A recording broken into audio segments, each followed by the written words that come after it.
Hello दोस्तों, आज हम पढ़ेंगे न्यूटन के गति का नियम। तो न्यूटन के गति का नियम है, भौतिक के पिता न्यूटन ने सन 1687 ईस्वी में अपनी पुस्तक प्रिंसिपिया में सबसे पहले गति के नियम को प्रतिपादित किया। तो प्रिंसिपिया न्यूटन की एक बुक थी जिसमें उन्होंने 1687 ईस्वी में जो है कि न्यूटन के गति का नियम को लिखा था। तो न्यूटन के गति का प्रथम नियम क्या कहता है, इसे हम जानते हैं। यदि कोई वस्तु विरामावस्था में है तो वह विरामावस्था में रहेगी, या यदि वह एक समान गति से सीधी रेखा में चल रही है तो वो चलती ही रहेगी जब तक कि उस पर कोई बाह्य बल लगाकर उसकी वर्तमान अवस्था को परिवर्तन ना किया जाए।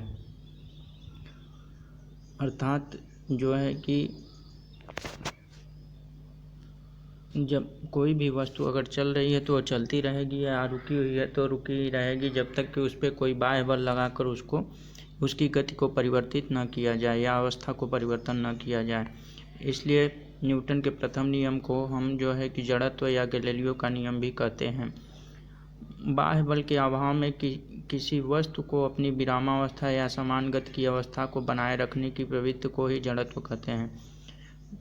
न्यूटन के गति के प्रथम नियम से ही बल की परिभाषा हमें प्राप्त होती है। बल की परिभाषा, बल वह बाह्य कारक है जो किसी वस्तु की प्रारंभिक अवस्था में परिवर्तन करता है या परिवर्तन करने की चेष्टा करता है।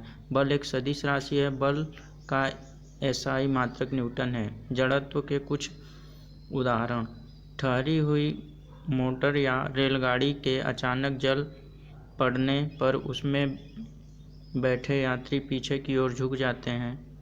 वह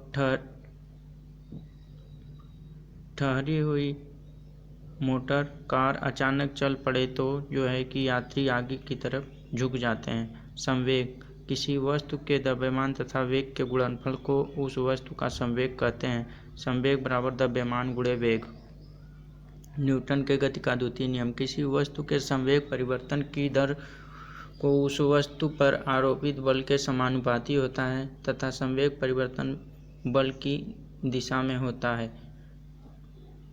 न्यूटन के गति के नियम द्वितीय नियम के अनुसार F = m/a, अर्थात न्यूटन के गति के द्वितीय नियम अनुसार बल = द्रव्यमान गुणे त्वरण।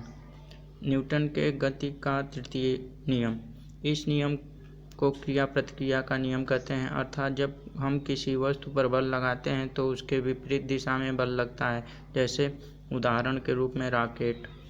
आवेग, संवेग परिवर्तन की दर को आवेग कहते हैं। आवेग बराबर बल गुणे समय अंतराल। Thank you.